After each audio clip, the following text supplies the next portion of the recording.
So today I'm gonna try and talk about some bullshit topic. Like I'm gonna go a bit doomer topic today, but I'm gonna try and do it on my happy voice, and my fully engaged, locked-in voice, so I can actually get a point across. Because I figured, because I've been practicing this and like been doing it in my job and my day-to-day activities, I realized like people listen to me more when I speak with energy and like just changing up. Like I don't know if I'm doing the whole inflection and tone thing properly, but just adding it to my way of speech is really improved the game for me. Like at work, because I'm a manager, I fucking hate it. Full blown hate it. Like I do not recommend this shit because you are dealing with people, especially as an antisocial person with very little patience and very little tolerance for stupidity. It's not a job for the type of person with my personality, eh? But it's something we gotta learn to adapt to and grow with.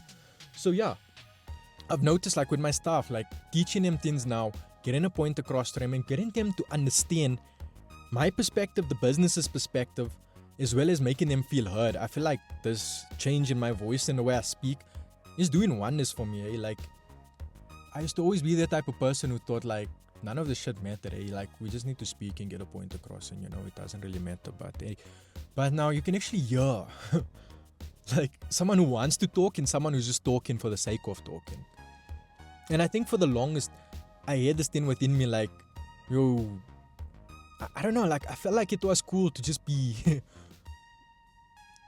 to be disinterested. And yes, don't get me wrong, I'm disinterested in a lot of shit, eh? But I don't have to sound like I'm disinterested. Like, because I've always been fake with people, like, because a lot of people just talk shit for the sake of talking, and people at work think they're making a point when they're just talking shit for the sake of it. And you know what? There's really no point in getting into conflict or making them feel like fuck it, their opinion doesn't matter or they're full of shit. But for the sake of it now, I realized, let me just speak with more energy and listen to people, what they're saying. Because even though I don't give a fuck, I still have to hear them out. And I'm working with them, so I still have to incorporate it. But you see, that's the thing in life. Like, I'm a very considerate person, even though I'm fucking inconsiderate. Like I can care for you, I can take care of you, I can give you a free pass, I can help you out in your situation, but I really don't give a fuck about your situation, eh? Like, you being depressed is probably not going to keep me up at night. Your kid just died, it's not going to keep me up at night. I'm not really going to feel sorry for you, but I'm going to realize like, hey, you're a person, you're going through something.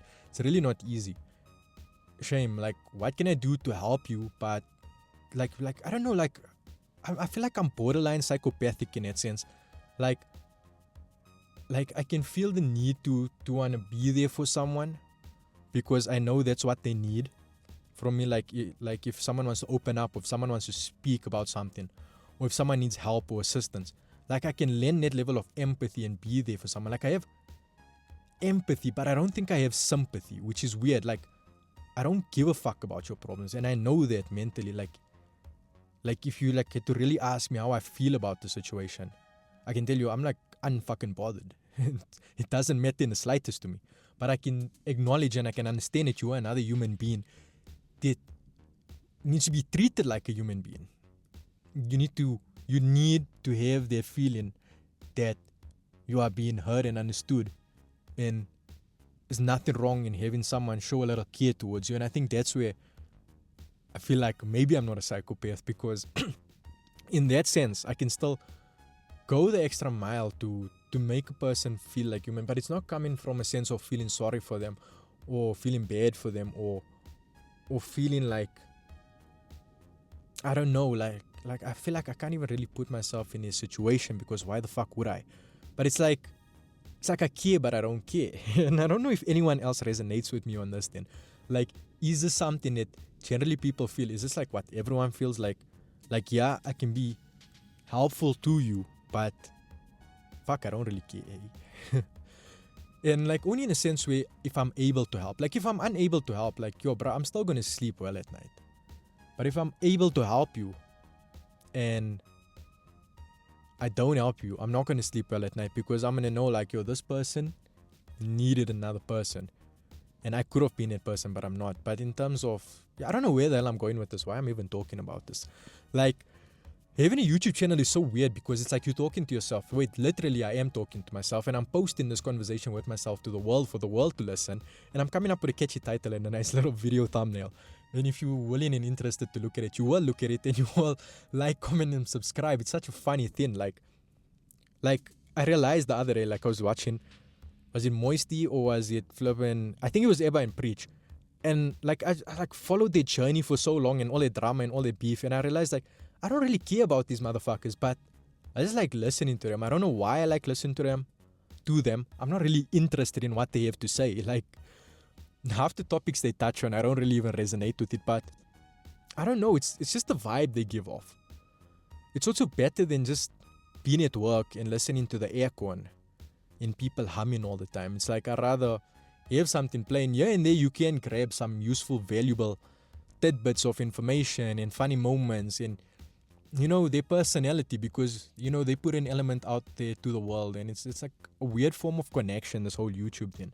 Okay, yeah, that's where I think I'm going with. Like, let's create some direction in this video and call it the direction of human connection and meaning. And I think like YouTube, for a sense, kind of gives that to us, because all these people with channels are inevitably like putting parts of their soul, their personality out there to the world in like small little doses.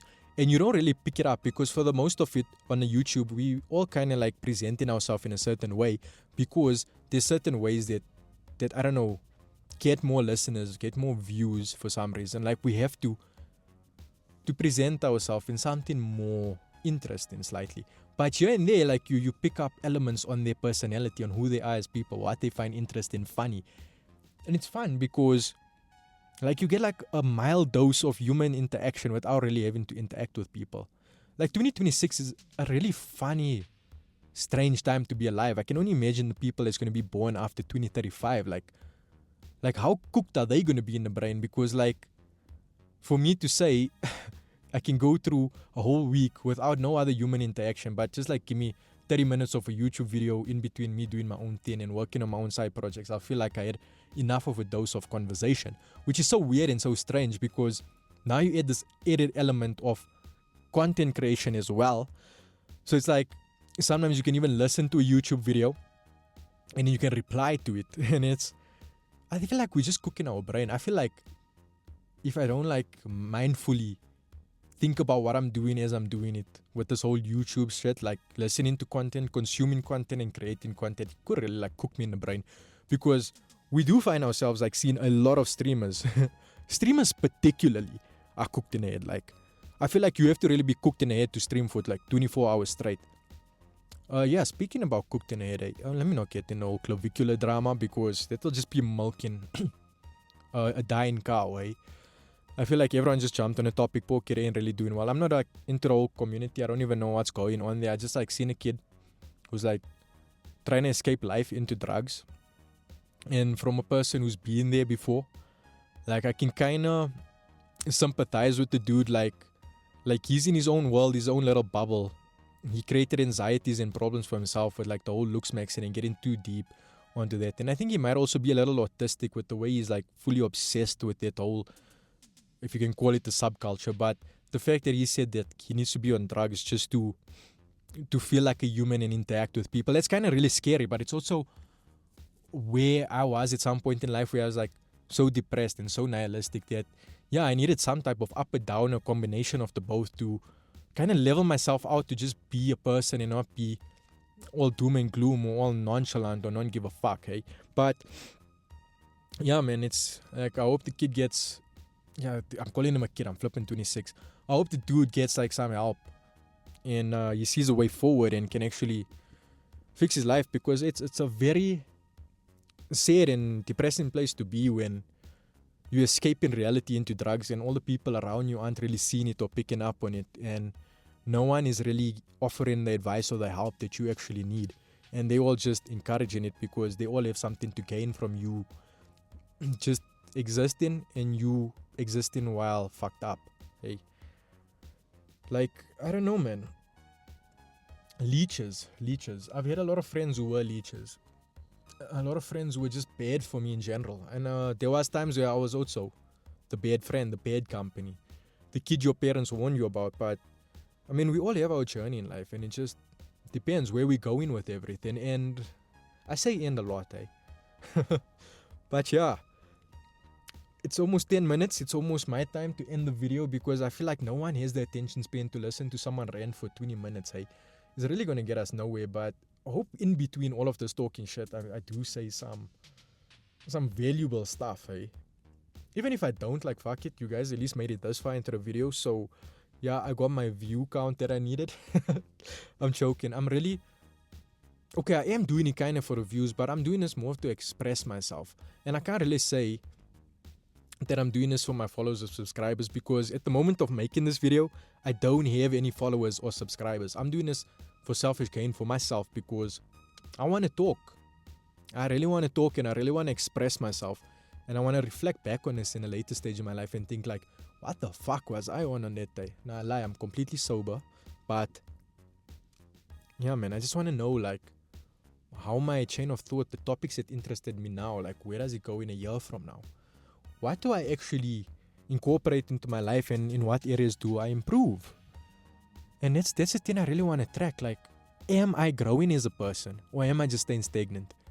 So yeah, I started like a whole lot of things. Journaling, this YouTube channel, which is audio journal in a sense, my written journal. I want to start photography again. Like I said in one of my other videos, I want to start pursuing my artistic passions, like the things I want to do just for the sake of doing it, eh? Like, I don't want to go buy a camera and think, oh, I need to turn this into another side hustle, and I need to take pictures of stuff that I can sell online and sell, what do you call those things, stock photos and shit. No, I just want to do it for myself. Maybe even buy like one of a little photo printed thing out, and I want to make a scrapbook. I want to start painting again. Get more into abstraction. I want to just be the person I was born to be. A free-spirited motherfucker who's productive, who's analytical, who's sciencey, but also artistic. Because don't get me wrong, I'm going into a BSc informatics, which is IT computers, because I really I resonate with computers. And I think the next step up is to learn now how to program these things and then do something with programming, or like with the whole IT infrastructure in business or something, because I also like business. Like, my mind is on that area. But I feel like we are all multi-dimensional people, where you can be both. You can be the artist, the free-spirited, and a guy who's also working in an office. But best believe, fuck no, I'm not going in there with a shirt and pants. I don't wear shirt and pants. I don't do chinos. I just do black t-shirts and jeans. Or now cargo pants, and you think these cuff cargo pants that are skinny with like a lot of pockets. I love this thing because you can carry everything. My knife, earphones, mic, speaker, dead cat, phone, power bank. I got pockets for days, my bro. And the pants is still skinny. It still looks nah. But yeah, I don't know. I think I'm letting my ADHD run free, because for me, for the longest, I had like some level of ADHD, and it's never really been an issue. Like, I was always able to study and also fuck around. It just depends on how you want to lock in. Like I realize like I have no focus, so I just let it run for as long as I have focus. I go distract myself with the next task, run that for like the next half an hour, 20 minutes, jump back. It's like Pomodoro technique, but instead of working for 20 minutes, taking a 5-minute break, I work on 20 minutes on one thing, fuck around for 10 minutes doing something else, jump back. Like, just allow my focus to shift, but make sure whatever it's shifting to is another productive thing, something that's going to push the ball rolling forward. So it's able to multitask and do different things, but you just have to ride each wave for as long as it works, for as long as the wave runs. Like, what's the saying? How does it go? Ride the wave for as long as it waves, you know? And then just catch the next wave, my bro. Yeah, like, it would have been great if I was born in a surfer town, eh? Because I think I have the surfer spirit, but I'm a city boy from Johannesburg, so yeah, enough talking cuck. Like, comment, and subscribe. Thank you guys. Bye-bye.